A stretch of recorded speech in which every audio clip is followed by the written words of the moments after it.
सीताहरण कथेपर्यंत पोहोचलो होतो.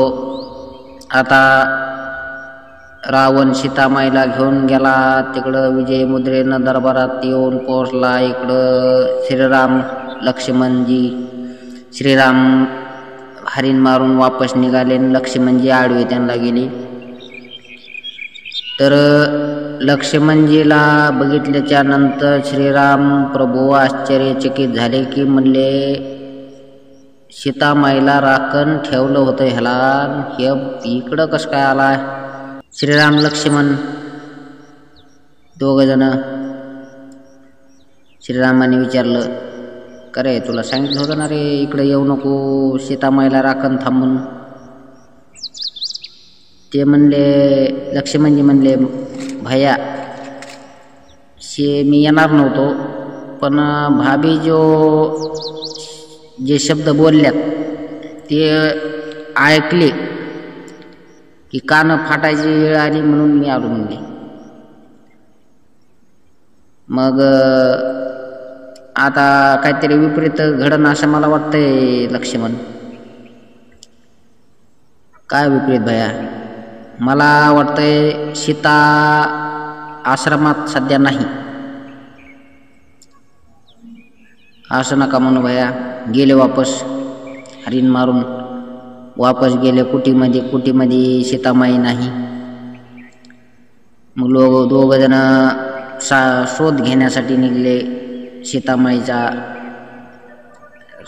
रामप्रभू म्हणतात सीते कुठं आहे तू? आतमध्ये कुटीमध्ये जाऊन बघितलं, इकडे तिकडे जाऊन बघितलं, बाहेर कुठेच नाही. रामचंद्र प्रभू शोध घ्यायला इकडे तिकडे गेले बाहेर. तर लक्ष्मणजी इकडे तिकडे शोध घेऊ लागले. हाका मारतात, विलाप करतात, काही मेळ लागाना, शोध लागाना म्हणून पुढं जात जात पुढं गेले. ते जटायू रक्ताच्या थारोळ्यात पडला. जटायू दिसला त्यांना रक्ताच्या थारोळ्यामध्ये पडला. तर जटायूला बघितलं. जटायूला विचारलं, हे आहे अरे बाबा कुणी केलं तुझ्यावाले हे हाल कुणी केले? तर जटायूने सांगितलं, हे माझ्यावाले हाल रावण नावाचा लंकेचा राजा त्याने माझ्यावाले हाल केले. कसं काय? सीतामाईला चोरून घेऊन चालला होता मी, वरून झाप मारली म्हणले, गेला सीतामाईला घेऊन म्हणले तलवारीने मला मारलं त्यांनी. मी बी वार केला प्रभू. त्याच्या डोक्यात सर मुकुट खाली पाडा, त्याला पाडलं 2-3 बार खाली. तेव्हा आला डबल. त्यांनी माझ्यासोबत छळ करून मला मारलं. त्यांनी रावणाने माझ्याबरोबर मला विचारलं म्हणले तुझं मरण कशात आहे? म्हणले माझं मरण मी सांगितलं पंखात आहे. तुझं सांग म्हणले कशात आहे? त्याने खोटं बोलला म्हणला पायाच्या अंगठ्यात आहे माझं मरण पायाच्या अंगठ्यात आहे म्हणला. रावण तितक्यात मी त्याच्या चोचीने प्रहार केला त्या अंगठ्यावर. त्याला काही झालं नाही. त्याने तलवार काढीन माझ्या पंखावर वार केला तर मी मरतो आता. जाऊ द्या प्रभू, त्याचं काय दुःख नाही. त्याने मारलं तर काय अडचण नाही, पण माझ्यावलं मरण सत्कार्यासाठी व्हायला लागलं, यायला लागलं मला. त्याचं मला आनंद आहे. असं सांगून श्रीरामाने जटायूला मांडीवर घेतलं. मांडीवर घेतल्याच्यानंतर प्रभूला म्हणला जटायू मला मरण फक्त देवाच्या मांडीवर यायला लागलं याचाच मला आनंद आहे म्हणले. मी आता गत प्राण होतो, मी प्राण सोडतो म्हणले. जटायूने प्राण सोडा. जटायूची अंत्यविधी केला. श्रीरामाने अंत्यविधी करून पुढं निघले. पुढं गेले. पुढं जाता जाता आता अतिशय सुंदर अशी कथा आहे. भिल्लांचा राजा होता शबर. शबराची पोरगी होती. त्या शबर राजाची पोरगी होती शबरी. आता भिल्लांचा राजा शबर, शबराची पोरगी शबरी. शबरी कश काय नाव? तर आता मिथिलेचा राजा जनक आहे. जनकाची मुलगी कोण? जानकी. हिमालय पर्वत आहे, पर्वताची मुलगी कोण? पार्वती. असं भिल्लांचा राजा शबर. आता ते शबर म्हणल्याच्या नंतर त्या मुलीचे त्या लेकराचे नाव त्या ह्याच्यावर ठेवत होते, त्याच्या माहेरच्या ज्या राजाचे जशा राज्याच्या नावावर त्या राजाच्या नावावर. तर पांचाल नरेश होता. पांचाल नरेश कोण होता? द्रुपद. पांचाल नरेश तर पांचाली असं नाव. ते मिथिलेचा राजा जनक, जनकाची जानकी असं त्याच्या वडिलाच्या किंवा त्या राज्याच्या नावावर नाव ठेवते ते. मग ते नाव तसं शबरीचं नाव शबरी ठेवलं. शबरी लहान वयामध्ये लग्न करण्याची पद्धत असल्यामुळं लहान वयामध्ये शबरीचं लग्न ठरलं. त्या बोकडाच्या दावणी, पशुपक्ष्याच्या दावणी, ते असे लावलेल्या ते भिल्ल जमातीत जन्माला आलेले भिल्ल समाजाचे ते शबरी, तिचं लग्न ठरलं. ते लग्नात त्या पशुपक्ष्याच्या दावणी बघितल्या. तिने बापाला विचारलं हे काय? तर बापाने सांगितलं हे पशुपक्ष्याच्या दावणी पुरी तुझं लग्न आहे उद्या. म्हणजे लग्नात ह्याचं काय करायचं ह्या पशुपक्ष्याचे? हे म्हणले हे लोकाला जेवायसाठी ह्यांना कापायचे. मग कापायचे म्हणल्यावर शबरीच्या डोक्यात बसलं. शबरी म्हणली माझ्या लग्नासाठी इतक्या पशुचा जीव घ्यायचा? ते म्हणले हो. आणि मग माझ्या लग्नासाठी इतक्या पशुचा जीव घ्यायचा आहे तर मग माझं लग्नच कशाला करायचे? ते म्हणले नाही तसं नाही ना, दुसरं काय केलं असतं म्हणले, पण त्याशिवाय पाहुणे खुश होत नाहीत. असं आहे का म्हणले. मी काय करते मी बघते म्हणलं माझ्यावाली. ती काय बोलली नाही काय नाही, पण तिच्या मनात. तर तो मला सांगतो शबरी गेली घर सोडून रातचं 12 वाजताच. सगळे भिल्ल शोध घ्यायला लागले. सकाळी चप्पा चप्पा जंगलाचा माहीत होता त्यांना, पिंजून काढा सगळा. पण शबरी जिथं बसली होती तिथं उंट मेलेला होता, उंट फुटलेला होता. ते सारं वास येत होता, घाण दुर्गंधी. आणि दुर्गंधी येत असल्यामुळं त्या दुर्गंधीच्या मुळं तिथं जवळ कुणी येत नव्हतं. त्यात असल्या दुर्गंधीत 2 दिवस शबरी बसली. शबरी 2 दिवस बसल्याच्या नंतर पुढं गेली. म्हणजे उठून पुन्हा पुढं सर्व जात जात तिला आश्रम भेटला मातंग गुरुदेवाच्या आश्रमात. मातंग गुरुदेवाच्या आश्रमाच्या पुढं बरेच लांब असे 2 झाडं होती अशी दाट पाल्याची. त्या दाट पाल्याच्या झाडावर बसायची शबरी आणि वर जाऊन बसल्याच्या नंतर आता ते सकाळी रातचं उठायची. ते सगळा रस्ता झाडून काढायची. शबरी होती लहान 10-12 वर्षाची. मग 10-12 वर्षाची शबरी होती तर तिने रस्ता झाडून काढायचा. आणि रस्ता झाडायच्या नंतर पुन्हा जाऊन झाडावर बसायचे. आता पुन्हा झाडावर जाऊन बसली की सकाळी उठायचे. हे साधू संत सगळे त्यांचे 11 शिष्य मातंग गुरुदेव सकाळी उठले की जायचे पंपा सरोवर स्नान वगैरे करायच्या. पुन्हा माघारी यायचं. त्यांना मेळ लागा नाही रस्ता कोण साफ करते. मग रस्ता साफ कोण करते असा पंचायत पडली त्यांना. रोज रोज रोज वर्षानुवर्ष गेले. शबरीची सेवा चालूच होती. शबरी तरुण झाली, प्रौढ झाली, म्हातारी झाली. म्हातारी झाल्यामुळं एक दिवस झाडावरून उतरायला वेळ लागला आणि शबरी रस्ता साफ करीत होती. मातंग गुरुदेव त्यांचे शिष्य पहाट उठून आंघोळ्यासाठी चालले, स्नानासाठी. आणि तिथं बघितलं की कोणीतरी रस्त्यावर झाडलोट करते. तर झाडलोट करीत असताना ते गेले तिथं. तर शबरीला बघितल्यानंतर शबरी आवाज दिला कोण आहे. शबरी घाबरली, लाटलाट लाटलाट करायला लागली, कापा लागली. मग शबरीने आता शबरीला वाटलं आता आपलं काम फिसकललं, आता काय उत्तर द्यावा गुरुदेवाला. म्हणून शबरी गपचीप आपली उभा राहिली. कोण आहे? मातंग गुरुदेवाने विचारलं. मी शबरी आहे बाबा, भिल्ल जमातीत जन्माला आलेली, मी भिल्ली नाही. हा मग रस्ता कम साफ करतीस? इतके वर्ष झालं तूच रस्ता साफ करतेस ना? हो म्हणली.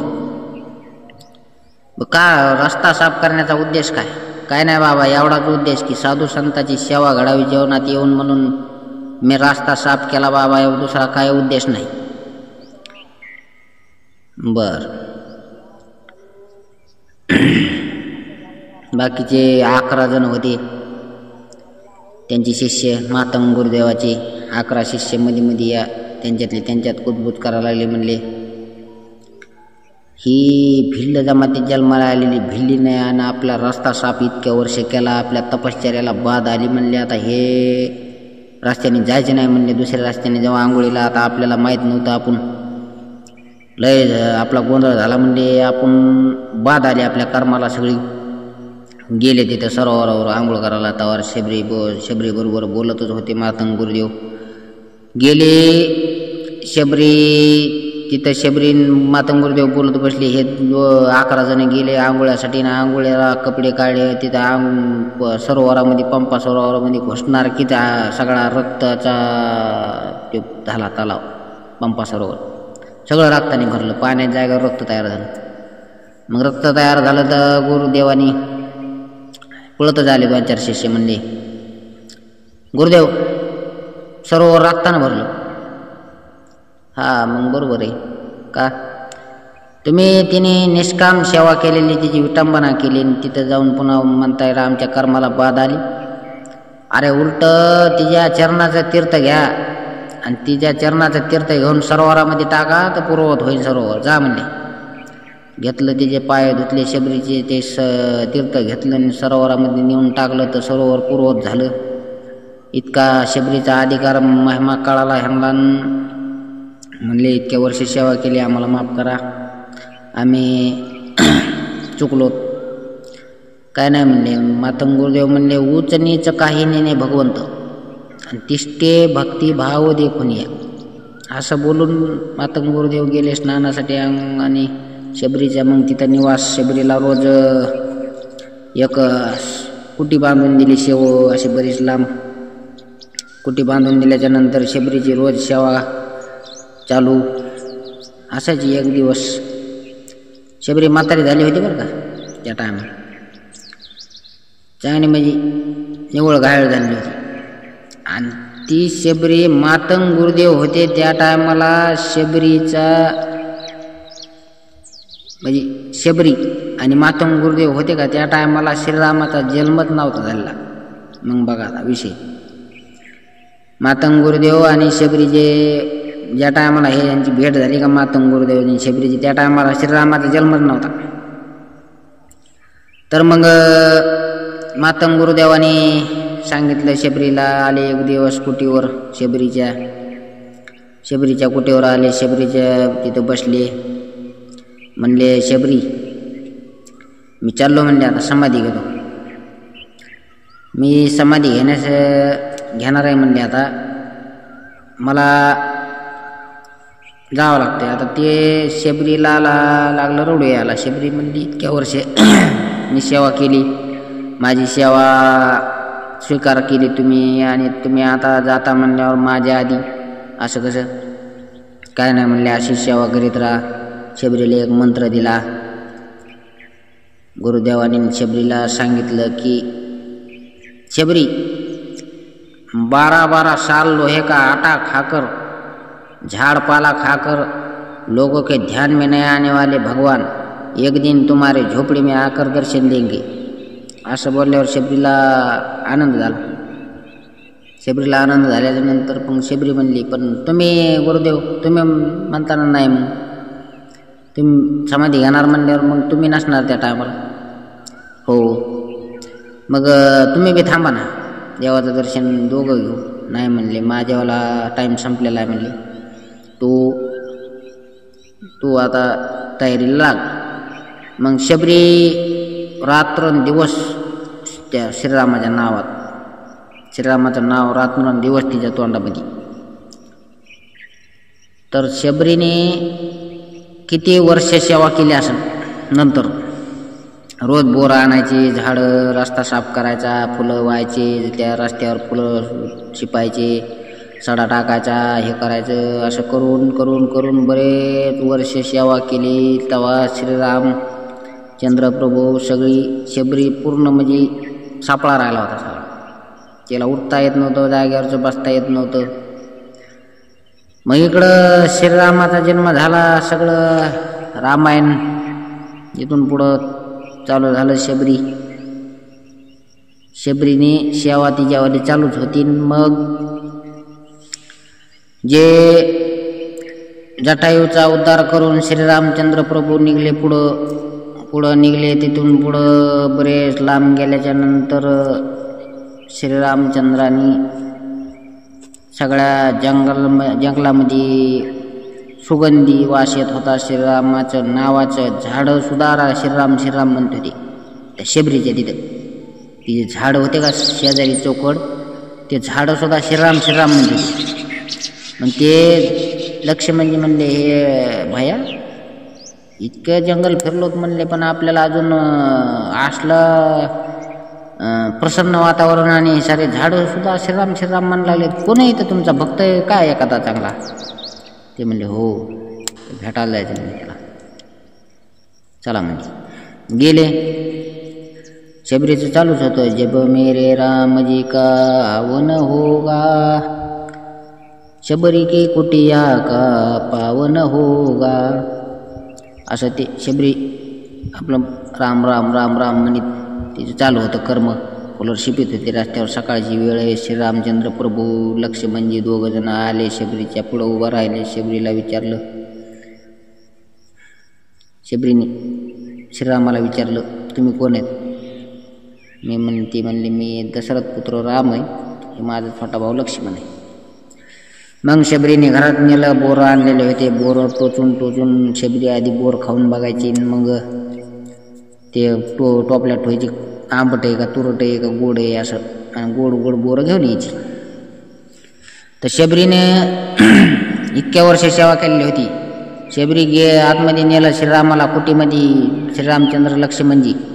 आणि कुटीमध्ये गेल्याच्या नंतर त्या शबरीपाशी पात्र नव्हतं. पात्र श्रीरामाचे पाय धुवायचे होते, पूजा करायची होती, तर पात्र नव्हतं. तर तिने वंजळ केली. अशी वंजळ केली. डोक्या पाणी नव्हतं तर डोळे पायावर तुले, डोळ्याने पाय धुवून काढले. म्हणजे हाताचं ताट आणि आसुरचं पाणी करून श्रीरामाचे पाय धुतले शबरीने. आणि शबरीने पाय धुतल्याच्या नंतर श्रीरामाला बोरं दिले खायला शबरीने. आपल्यापाशी पात्र लय म्हणतात, पण पात्रता नाही. शबरीपाशी पात्रता होती पण पात्र नव्हतं.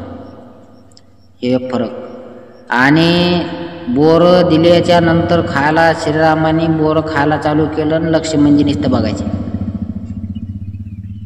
श्रीरामाने बोरं खायला चालू केलं, लक्ष्मणजी बघायचे त्यांच्या तोंडाकडे. आणि श्रीरामाने असं कान वळून बघितलं. म्हणले, लक्ष्मण बोरं खात नाही काय? लक्ष्मण काय झालं, बोरं खात नाही?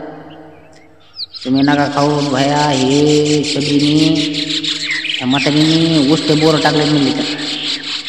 ते उष्टे बोरं म्हणले, तुम्ही नका खाऊ लक्ष्मणजी. मग श्रीरामाने बघितलं, अरे उष्टेच आहेत राव खरंच, उष्टेच. तर मग काय केलं, ते बोरं विचारलं शबरीला, बोरं उष्टे का म्हणून. हा, माझ्या प्राणप्रिय परमात्म्याला आंबट किंवा तुरट बोर येऊ नये म्हणून मी टाकून बघितलं. माझ्या शुद्ध दात्याने, आता कोणतं कोलगेट वापरत होते, माझ्या शुद्ध दात्याने चाकलेली बोरं म्हणजे. पण देवाला भाव पाहिजे, देवाला भाव लागतो. श्रीरामाने बोरं खाल्ले, लक्ष्मणजीने फेकून दिले. लक्ष्मणजीने खाल्लं नाही. आता 2 कारणं झाला का, त्यांचा उपास तुटत होता 14 वर्षाचा. 14 वर्षे उपाशी राहीन त्यालाच इंद्रजित मारणार असे सूत्र होते. 14 वर्षे जो उपाशी राहीन आणि 14 वर्षे जो झोपणारच नाही, अशाच माणसाच्या हाताने इंद्रजित मरणार होता असं वरदान होते इंद्रजितला. मग 14 वर्षांनी हे बोरं खाल्ले असते तर ते एक कारण, आणि उष्टे होते ती एक कारण झाले. 2 कारणं समजा. मग ते नाही खाल्ले. लक्ष्मणजीने जाऊ द्या म्हणले, चला आता. मग शबरीने प्राण सोडा, श्रीरामाच्या पायावर शबरीचा उद्धार केला. श्रीरामचंद्र प्रभू निघले पुढं. आता पुढची कथा पुढच्या व्हिडिओमध्ये सांगतो. तोपर्यंत जय श्रीराम.